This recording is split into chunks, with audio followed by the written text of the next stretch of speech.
Ukraine पर हमले की तैयारी कर रहे रूस को लेकर अब यूक्रेन ने संयुक्त राष्ट्र में कड़ी चेतावनी दी है।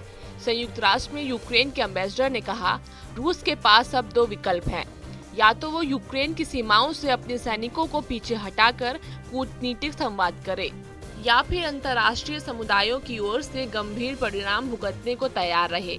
यूएनएससी की मीटिंग में यूक्रेन के एम्बेसडर ने कहा कि यूक्रेन ने न सिर्फ अपने लिए बल्कि पूरे यूरोप के लिए भी शांति, सुरक्षा और स्थिरता चाहता है। साथ ही कहा कि रूस के आगे बढ़ने की स्थिति में यूक्रेन अपना बचाव करेगा। रूस का कहना है कि वो यूक्रेन की सीमाओं से सैनिकों को पीछे हटा रहा है, लेकिन जमीनी स्तर पर ऐसा होता दिख नहीं रहा।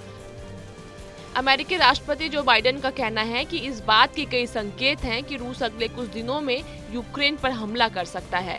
अमेरिका ने यूएनएससी को बताया कि ऐसी जानकारी है कि यूक्रेन की सीमाओं के पास जमा 1,50,000 से ज्यादा रूसी सैनिक आने वाले दिनों में यूक्रेन पर हमला करने की तैयारी कर रहे हैं। अमेरिका ने साथ ही ये भी कहा कि रूस की योजना हमले के लिए एक बहाना गढ़ने की है। अब आपको बताते हैं कि इस मामले पर भारत का क्या रुख रहा। भारत ने यूएनएससी की बैठक में कहा कि इस समय शांतिपूर्ण और रचनात्मक कूटनीति की जरूरत है और वो इस मामले में सभी पक्षों के संपर्क में है। यूक्रेन में 20,000 से ज्यादा भारतीय नागरिकों की सुरक्षा सुनिश्चित करना भारत की सर्वोच्च प्राथमिकता है।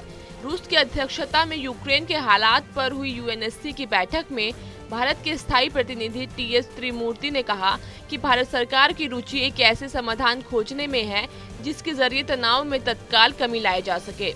हमारा विचार है कि उस मुद्दे को केवल कूटनीतिक बातचीत से ही सुलझाया जा सकता है। इससे पहले अमेरिकी राष्ट्रपति जो बाइडेन ने रूस को कड़ी चेतावनी देते हुए कहा कि वो रूस के साथ टकराव नहीं चाहते, लेकिन अगर रूस के हमले से यूक्रेन में अमेरिकी निशाना बने तो इसका करारा जवाब मिलेगा। बाइडेन ने कहा था कि हम यूक्रेन पर रूसी हमले का जवाब देने के लिए तैयार हैं। यूक्रेन पर रूस के हमले की संभावना अभी भी बनी हुई है।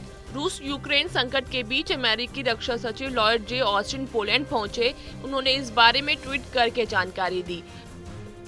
पोलैंड के जरिए ही अमेरिकी नागरिक यूक्रेन से अपने वतन लौट रहे हैं। रूस, यूक्रेन और अमेरिका के बीच ये संकट अभी थमने वाला नहीं है। सीमाओं पर युद्ध की कड़ी तैयारियां देखते हुए खतरा बरकरार है, लेकिन अगर ये युद्ध हुआ तो भारी विनाश होना तय है।